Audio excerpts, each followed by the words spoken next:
औलाद बड़ी नेमत है, जिसे अल्लाह दे वो बड़ा मसरूर होता है, मगन होता है, खुश होता है।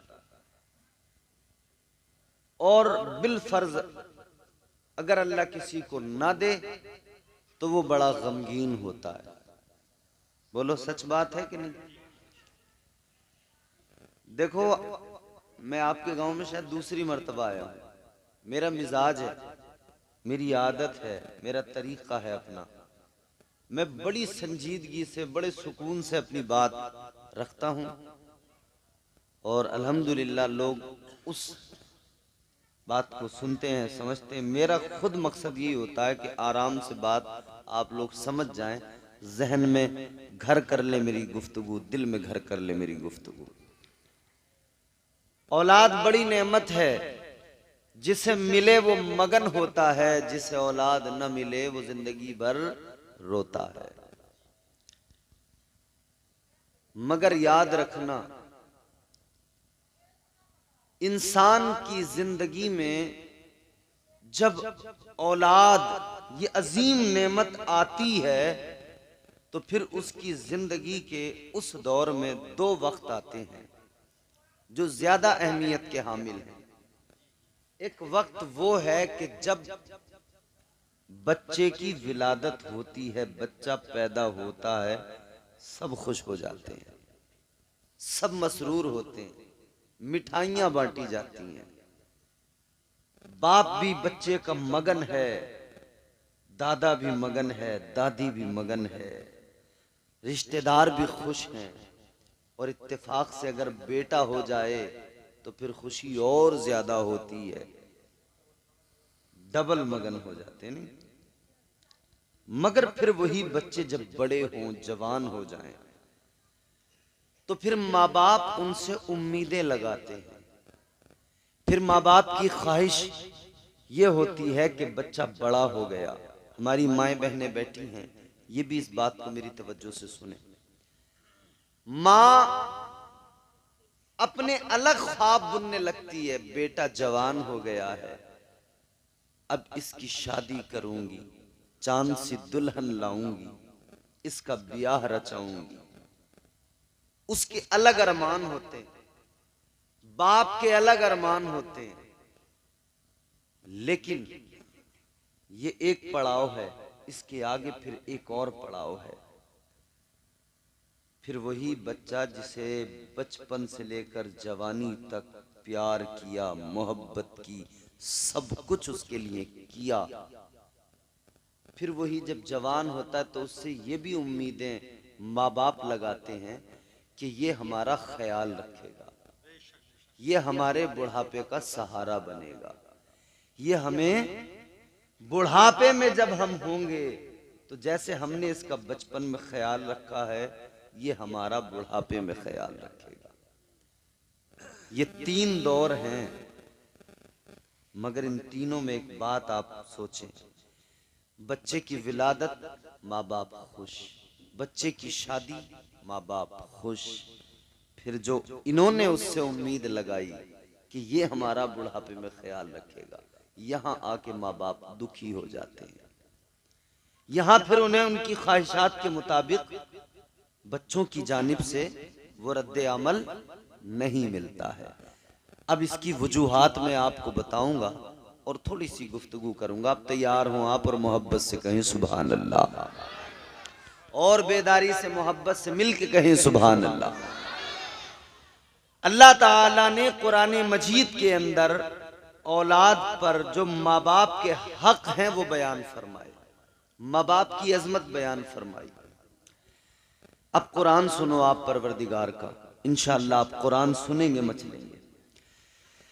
परवरदिगार आलम खालिक़े कायनात रब्बे लम यज़ल ला यज़ाल ने कुरान मजीद में फरमाया, अल्लाह ताला का ऐलान है, वक़ज़ा रब्बुका अल्ला ताबुदू इल्ला इय्याहु व बिल वालिदैनि इहसाना। अगले मकाम पे अल्लाह ताला ने फरमाया वाबुदुल्लाह वला तुशरिकू बिही शैअन व बिल वालिदैनि इहसाना। अगले मकाम पे परवरदिगार ने फरमाया व इज़ अख़ज़ना मीसाक़ बनी इस्राईल ला ताबुदून इल्लल्लाह व बिल वालिदैनि इहसाना। जोर से बोलो सुभान अल्लाह। परवरदिगारे आलम का कुरान है। मैंने 3 आये मुबारका कुरान मजीद की तिलावत की है और तीनों के अंदर अल्लाह ताला ने जहां अपनी इबादत का जिक्र किया, बंदगी का जिक्र किया, खालिक कायनात रब्बे लम यज़ल व ला यज़ाल ने जहां बंदगी का जिक्र किया, वहीं अल्लाह ताला ने साथ साथ माँ बाप की अजमतों का भी ऐलान किया, माँ बाप का मकाम व मर्तबा भी बयान फरमाया, माँ बाप की इज्जत क्या होती है ये भी अल्लाह ने बता दिया, माँ बाप की शान क्या होती है ये भी परवरदिगार ने बता दिया। ऐ लोगों, हम सारे के सारे लोग, हमारी औलादे भी हैं और हमारे माँ बाप भी हैं जिनकी शादियां नहीं हुई, कल वो भी शादियां हो जाएंगी, वो भी अपने बच्चों के बाप बन जाएंगे। लेकिन मेरी एक बात बड़े सलीके से, बड़े कायदे से सुन लो, तवज्जो से सुन लो।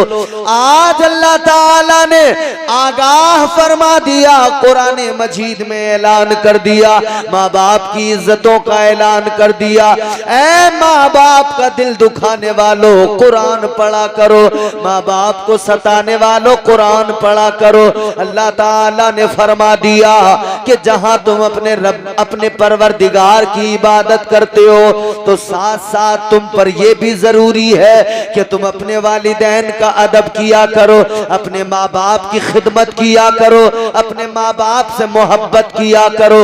आओ जरा गुम्बदे खजरा के मकीन की बारगाह में चलो, ताजदारे मदीना की बारगाह में चलो। तुम्हारे मेरे आका कायनात के इमाम वालिए कायनात जाने कायनात मुस्तफा करीम ने फरमाया कि जब कोई अपने बाप का चेहरा मुस्कुरा के देखता है, मोहब्बत से देखता है, आका फरमाते एक मर्तबा जिसने अपने माँ बाप का चेहरा मोहब्बत से देख लिया, मुस्कुरा के देख लिया, ताजदारे मदीना ने फरमाया अल्लाह ताला अपने उस बंदे से इतना राजी होता है, इतना खुश हुआ करता है कि परवरदिगार उसे एक हज्जे मकबूल का सवाब अता फरमाता है। अल्लाहु अकबर, सुभान अल्लाह, सुभान अल्लाह। बहुत अच्छा माशाअल्लाह। अल्लाह ताला एक हज्जे मकबूल का सवाब अता फरमाता है।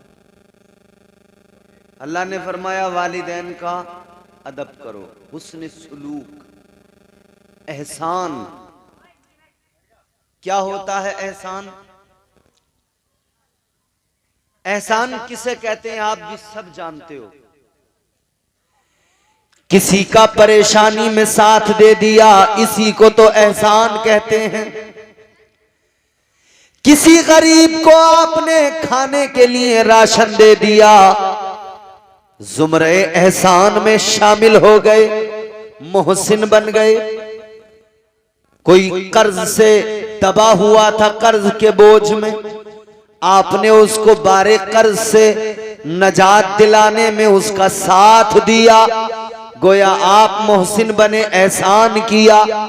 लेकिन मेरे अजीजों गौर करो, आज आप किसी पर एहसान करो, हाँ दुनिया है, एक दूसरे के साथ लोग भलाई किया करते हैं, एहसान का मुआमला किया करते हैं, लेकिन इंसाफ के साथ बताना और पूरी सच्चाई ईमानदारी के साथ बताना और खुद अपने आप को जवाब देना। क्या कोई उस माँ के साथ में एहसान कर सकता है जिस माँ ने 9 महीने अपने शिकम में रखा हो? कोई बच्चा कायनात में ऐसा है कोई एक आदमी दुनिया के अंदर ऐसा है कि उस माँ का बदला चुका सके, उस माँ पर कोई एहसान कर सके जिसने 9 महीने अपने शिकम में रखा। ये उसका इतना बड़ा एहसान है कि इसके सिवा इससे बढ़कर कोई उस पर एहसान नहीं किया जा सकता है। कोई अपनी माँ पर क्या एहसान करेगा कि वो गीले में सो गई, अपने बेटे को सूखे में सुला दिया। कोई क्या एहसान करेगा अपनी उस माँ पर जिसने अपना खून दूध की शक्ल में अपने बच्चों को पिलाया है। कौन एहसान करेगा उस माँ पर? अल्लाह अकबर, गौर करो ऐ मेरे आका के दीवानों, उस बाप पर कौन एहसान कर सकता है जिस बाप ने सारी जवानी लगा दी, सारी जिंदगी लगा दी, पढ़ाया लिखाया, कामयाब बना दिया, घर बना के दे दिया, मकान बना के दे दिया, तिजारत भी करवा दी, कारोबार भी करवा दिया, जमीन भी दे दी, प्लॉट भी खरीद के दे दिया। उस बाप ने सब कुछ दे दिया। बताओ कोई कायनात में ऐसा है कि उस बाप पर कोई एहसान कर सके? तो ये बात तो समझ में आती है कि न माँ पर एहसान किया जा सकता है, न बाप पर एहसान किया जा सकता है। तो कुरान मजीद में अल्लाह ने फरमाया कि वालिदैन के साथ एहसान का मामला करो, वालिदैन के साथ ये जो अल्लाह का कुरान फरमाता है उसने सुलूक करो। ऐ मेरे अजीजों, मतलब ये है तुम्हारे माँ बाप के तुम पर बड़े एहसान है। अब तुम्हें चाहिए तुम अपने माँ बाप के एहसानात को याद करो और तुम उनके साथ भलाई का मुआमला करो। सुभान अल्लाह, सुभान अल्लाह, बहुत अच्छा माशा, सुभान अल्लाह। समझ में आ रही है? आ रही है वाकई? मैं वही तो सोच रहा हूँ, समझदार लोग हैं आप। अल्लाह ताला ने कुरान मजीद में ऐलान कर दिया माँ बाप के साथ में भलाई करो। अब मैं आपसे एक सवाल कर रहा हूं, अल्लाह का भी फरमान, हुजूर का भी फरमान। अल्लाह ने भी फरमाया भलाई करो, हुजूर ने भी फरमाया माँ बाप के साथ भलाई करो। माँ नाराज तो अल्लाह नाराज, माँ नाराज तो रसूल अल्लाह नाराज, माँ राजी तो परवरदिगार राजी, माँ राजी बाप राजी तो ताजदारे मदीना भी राजी। ये बात तो क्लियर है बिल्कुल। लेकिन फिर क्या वजह है कि एक बच्चा जिसको माँ बाप ने पाल पोस कर बड़ा किया, फिर वही माँ बाप पर जुल्म करने लगता है? क्या वजह है कि फिर वही बच्चा माँ बाप पर ज्यादती करने लगता है, मारने पीटने लग जाता है? एक बच्चा जिस पर माँ बाप ने इतने एहसान किए, ए भैया, ए बाबू, या तो इनाम दो मत, और दे रहे हो तो कायदे से दो। बार बार आने जाने में लोग मेरी तकरीर नहीं सुनने, तुम ही देख रहे, तो पहले तुम अपना आना जाना कर लो, मैं तकरीर रोक दूं।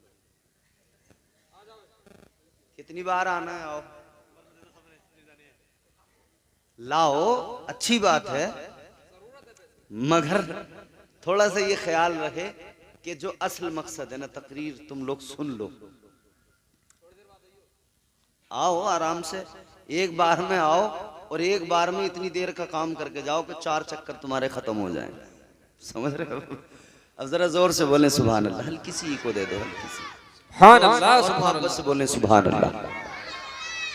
अब मैं आपके सामने अपनी गुफ्तगू का असल जो लुब्बे लुबाब है वो रखना चाहता हूँ।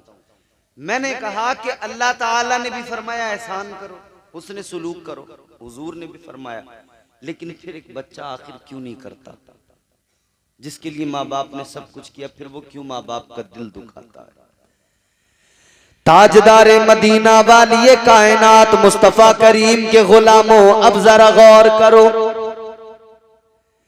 वजह एक है और वो बिल्कुल साफ है, याद रखना। परवरदिगारे आलम खालिक़े कायनात, परवरदिगार है, रब है तुम्हारा मेरा। अल्लाह ने पैदा किया, रोजी वही दिया करता है, खालिक वही है, मालिक वही है, वही परवरदिगार है। उस अल्लाह ताला ने जिंदगी अता फरमाई, सब कुछ तो उसी रब ने अता किया है, उसी परवरदिगार ने अता किया है। और वो अल्लाह प्यार भी बहुत करता है, एहसान भी उसके बहुत हैं, उसका शुक्र अदा नहीं कर सकते हम लोग। वो बड़ा प्यार भी करता है, मोहब्बत भी करता है। लेकिन लोगों जरा गौर से सुनो, आपको बिल्कुल 1 मिनट में बात समझाने जा रहा हूँ। परवरदिगारे आलम बड़ा प्यार करता है अपने बंदों से। ताजदारे मदीना ने फरमाया, अल्लाह ताला अपने बंदों से 70 माओं से ज्यादा प्यार किया करता है, 70 माओं से ज्यादा मोहब्बत किया करता है। ये उस परवरदिगार का प्यार है जो 70 माओं से ज्यादा प्यार करता है। एक माँ का प्यार क्या मैंने आपको बताया, एक माँ की ममता क्या मैंने आपको बता दिया, एक माँ की मोहब्बत क्या होती है मैंने आपको बता दिया। एक माँ का प्यार ये होता है, वो अपने बच्चों के लिए, अपने बच्चों के लिए जिंदगी को वक्फ कर दिया करती है, अपनी औलाद के लिए अपनी सारी जिंदगी को लगा दिया करती है। वो अपने बच्चों की खुशी में खुश होती है, अपने बच्चों के गमों में खुद गमगीन हो जाती है। एक माँ का मामला ये, उसने सारी जिंदगी को वक्फ कर दिया, सारी जिंदगी औलाद के नाम कर दी। लेकिन गौर करो, एक माँ की ममता ये है तो अल्लाह ताला 70 माओं से ज्यादा, 70 माओं से ज्यादा प्यार करने वाला परवरदिगार, 70 माओं से ज्यादा मोहब्बत करने वाला खुदा, उसकी मोहब्बत का क्या ठिकाना, उसके प्यार का क्या ठिकाना, उसके करम का क्या ठिकाना। ऐ लोगों, इधर माँ ने अगर अच्छा सुलूक किया, माँ ने मोहब्बत की, माँ ने एहसान किए, फिर अगर उसके एहसान का बदला उसको नहीं मिलता है तो उसकी वजह सिर्फ एक है, और वो वजह ये है कि ये माँ के इस पर भी परवरदिगार के बड़े एहसानात है।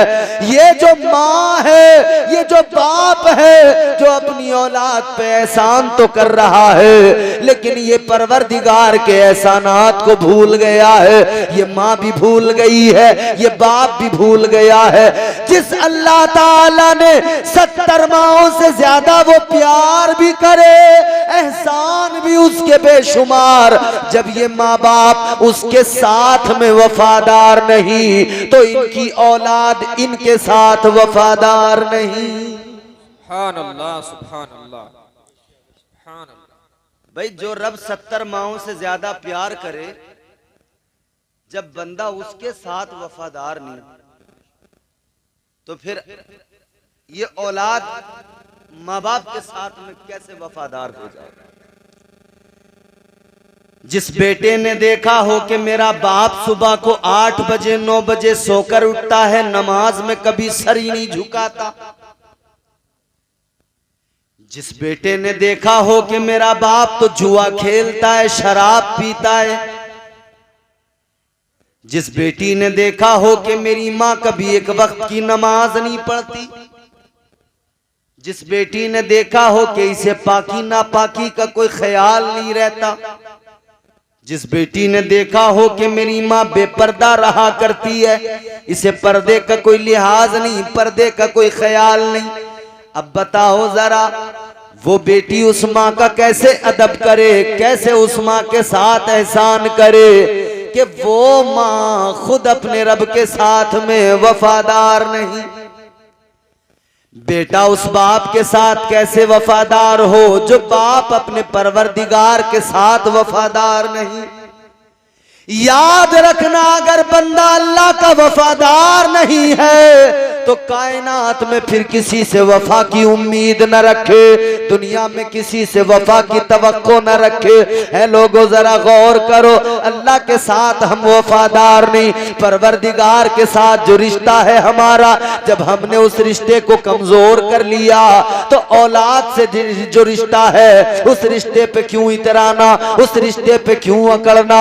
फिर अगर बच्चा बाप को घर से निकाल दे तो इतना मलाल किस लिए है, इतना गम किस लिए है?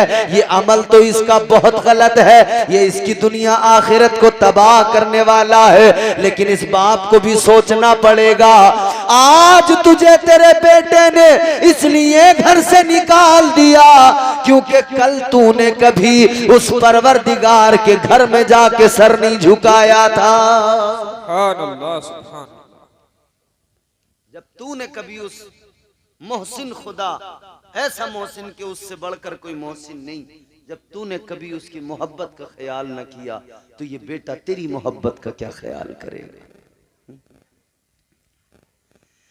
अब जरूरी हो जाता है कि हर बाप को चाहिए कि अपने बच्चों के सामने इस तरह से अपने मुआमलात रखे कि बच्चों को पता लग जाए कि हमारा बाप अपने परवरदिगार के साथ वफादार है। तो खुद ब खुद अल्लाह इन बच्चों के दिलों में वो मोहब्बत, वो प्यार डालेगा कि उस बाप के साथ ये बच्चे वफादार हो जाएंगे। जब माँ सर झुकाने लगेगी, नमाजें अदा करने लगेगी, तो फिर बेटी भी उस माँ से प्यार करने लगेगी। अगर अपने बुढ़ापे में अपनी औलाद का प्यार चाहते हो तो अपने परवरदिगार के साथ वफादार हो जाओ। पहली बात तो ये हो गई। अब दूसरी जरूरी बात सुन लो। दूसरी जरूरी बात ये है कि अल्लाह ताला ने हर बंदे को अपने, अल्लाह ताला ने हुक्म दे दिया और ऐलान फरमा दिया, ऐ मेरे बंदो रिस्क हलाल तलाश करो, रिस्क हलाल खाया करो, खुद भी रिस्क हलाल खाओ, अपनी औलादों को भी रिस्क हलाल खिलाओ। लेकिन आज मामला क्या है? एक बाप को अगर हम देख रहे हैं जिंदगी की दौड़ धूप में लगा हुआ है और उस भाग दौड़ में इसने ये भी ख्याल बाकी न रहने दिया कि मैं हराम की दौलत ला रहा हूँ या हलाल कमा के ला रहा हूँ। हलाल की कमाई में हराम को मिला दिया, उस सब को खराब कर डाला। फिर वो हराम की दौलत लाकर बच्चों को खिलाई, वो हराम के लुक़्मे लाकर बच्चों को खिलाए। ऐ मेरे अजीजों, जिस औलाद को तुमने माले हराम खिला दिया, जिस औलाद को हराम के लुक़्मे खिला दिए, अब उससे वफा की उम्मीद न रखना। ये मेरी बात कड़वी जरूर है मगर दिल की तख्ती पे लिख लेना।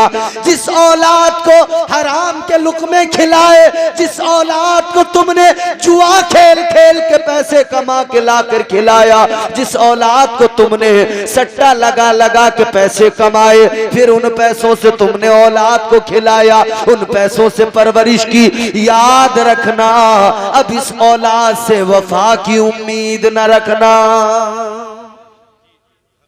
और बात गलत हो तो बता दो मुझे। हराम की कमाई, हराम की दौलत खिलाई जिंदगी भर, फिर कह रहे हैं बच्चे वफादार, फिर कह रहे हैं बच्चे जुल्म कर रहे हैं, ज्यादती कर रहे हैं।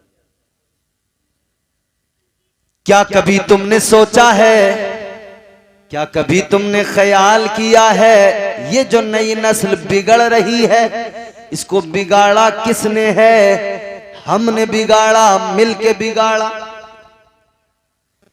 आज अगर बच्चा बेअदब, बच्चे को तो कह देते हैं बेअदब है, जिद्दी है, लेकिन ये कभी नहीं ख्याल किया कि हम क्या थे। बच्चों की जिंदगी माँ बाप की जिंदगी को देखकर बनती भी है, बिगड़ती भी है, और बच्चा उसी तरफ जाता है जिस तरफ माँ बाप जाते हैं। आपने देखा होगा और हमने अपने बचपन में भी देखा है खूब। पहले गांवों में, कस्बों में, देहात में क्या होता था, गर्मी के मौसम में किसी बड़े से पेड़ के नीचे लोग बैठ जाते थे और उसके नीचे बैठकर क्या करते थे? ताश के पत्ते खेले जा रहे हैं, बग्गी बाग खेला जा रहा है, लूडो खेला जा रहा है। और ये खेल आज भी खेले जा रहे हैं। फर्क सिर्फ इतना है कि अब किसी नीम के पेड़ के नीचे नहीं, अब तो अपने बिस्तर में मोबाइल में खेले जा रहे हैं। लूडो भी खेला जा रहा है, ताश के पत्ते भी खेले जा रहे हैं। जुआ बराबर खेला जा रहा है, सट्टा बराबर लगाया जा रहा है। एक गांव में मैं अभी तकरीर करने गया, लोगों ने जैसे मुझे बताया मैं हिल गया। लोगों ने बताया कि आदमी तो बाहर जाके जुआ खेलते हैं, औरतें घर में बैठे बैठे फोन के जरिए ही सट्टा लगाती रहती हैं। अल्लाह अकबर। हालात ऐसे हो गए, आज हमने अपनी औलादों को क्या दिया। बाप जब जुआ खेलेगा, किसी जगह पे बैठकर चौकड़ी लगाकर जुआ खेला जा रहा है, तो बच्चा जब बाप को तलाश करेगा तो कहां जाएगा? उसी जुए की चौकड़ी में, जुए के अड्डे पे जाएगा, वहीं जाके बाप के पास में बैठ जाएगा। अब इस बच्चे ने बाप को जुआ खेलते देखा, इस बच्चे का बचपन बाप को ताश खेलते हुए देख देख कर गुजरा है। इस बच्चे का बचपन ऐसे गुजरा है, इसने बाप को लूडो खेलते हुए देखा है। इस बच्चे का बचपन यूं गुजरा है कि इस बच्चे ने बाप को बग्गी बाग खेलते देखा है। इसका बचपन ऐसे गुजरा है कि इसने बाप को फिल्में देखते हुए देखा है, इसने बाप को गाने बजाते हुए देखा है। अब वही बाप अपने बच्चे से कहता है पढ़ने चला जा, मदरसा चला जा, मदरसे में दिल लगाकर पढ़ ले। तूने फिल्मों में दिल लगाया, अपने बच्चों की परवरिश का ख्याल न किया, तू पत्ते खेलता रहा, तुझे बच्चों की परवरिश का ख्याल नहीं आया। फिर तू किस मुंह से कहता है कि बच्चा मेरा जिद्दी हो गया? वो जिद्दी नहीं हुआ, जो तू करता रहा ये बच्चा वही देखता रहा और इसकी जिंदगी में वही आता रहा, ये वही सीखता रहा। तूने कभी नमाज नहीं पढ़ी तो बेटा भी बेनमाजी बन गया, तूने जुआ खेला तो बेटा भी जुआरी बन गया, तूने सट्टा लगाया बेटा खुद ब खुद सट्टेबाज बन गया, तूने शराब के जाम उठाए बेटा तुझे देख देख कर खुद ब खुद शराबी बन गया। तो बताओ औलाद को किसने बर्बाद किया? नई नस्ल को किसने तबाह किया? नई नस्ल की बर्बादी का रोना रोने वालों, नई नस्ल को तबाह होते हुए देखकर मातम करने वालों, पहले अपने ऊपर मातम कर लो, पहले अपने ऊपर आंसू बहा लो, क्योंकि इनको किसी और ने नहीं, हमने आपने मिलके बर्बाद किया है। अल्लाह